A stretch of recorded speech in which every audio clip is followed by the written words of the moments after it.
Hello everyone, welcome to YouTube channel. आज म तपाईँहरूलाई चाहिँ मेरो युट्युब च्यानल मार्फत चाहिँ यहाँ धेरैको के जिज्ञासा थियो भन्दाखेरि अनलाइन अहिले चाहिँ T20 वर्ल्ड कप 2026 चलिरहेको छ। सो धेरैजनाले चाहिँ कसरी हेर्ने हो भनेर चाहिँ उहाँहरूलाई चाहिँ आइडिया नै छैन होइन। सो म तपाईँहरूलाई चाहिँ त्यसैको बारेमा चाहिँ जानकारी दिनको लागि चाहिँ यो भिडियो बनाएको छु। सो भिडियोलाई अन्तिमसम्म हेरेर साथ दिनु होला र भिडियोलाई लाइक सब्सक्राइब गरेर पनि मलाई चाहिँ सहयोग गर्नुलाई त। यहाँ एउटा रियालिटी वर्ल्ड भन्ने रहेछ पेजेस होइन, त्यसमा चाहिँ एउटा आर्टिकल रहेछ, how to watch online men's T20 world cup live streaming from anywhere भनेर रहेछ।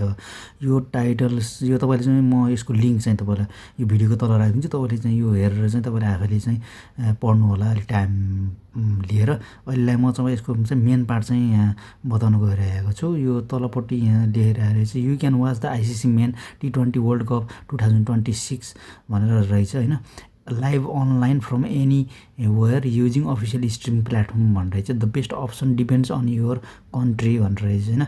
सो आई थिङ्क यो चाहिँ मेन पार्ट जस्तो लागिरहेछ। Follow the instruction properly. First of all open your browser in any device like tab, laptop, mobile, Android phones, iPhones, desktop computer. Then open search engine Yandex भनेर रहेछ होइन, open Yandex and then search T20 cricket live.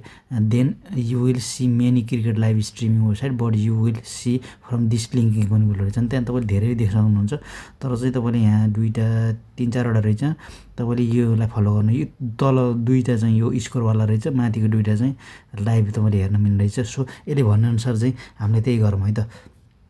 यहाँ म गएँ, यहाँ गइसकेपछि कुनै एउटा ब्राउजरमा जान्छु र ब्राउजर ओपन गर्छु। ब्राउजर ओपन गरिसकेपछि यहाँ एउटा चाहिँ मैले यान्डेक्स सर्च गरेँ है त। यान्डेक्स सर्च गरिसकेपछि यहाँ यसरी आउँदो रहेछ। यहाँ चाहिँ T20 क्रिकेट लाइभ भनेर सर्च गरिसके पछाडि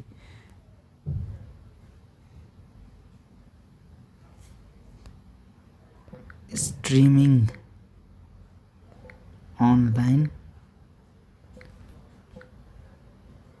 अनि हेर्नु यहाँ यसरी आउँदो रहेछ। यसरी आइसकेपछि क्रिकेट लाइभ स्ट्रिमिङ भन्ने रहेछ, तपाईँले यसमा क्लिक गरेर तपाईँले यहाँ यसरी आजको इङ्ल्यान्ड भर्स न्युजिल्यान्डको रहेछ 3 घन्टा 31 मिनट लगभग 3.5 घन्टा पछाडि चाहिँ लाइभ हुन लागिरहेको छ है त। हस् त, तपाईँले यसरी चाहिँ अहिले चलिरहेको T20 वर्ल्ड कप चाहिँ तपाईँले यसरी अनलाइन हेर्न सक्नुहुन्छ है त। हस् त।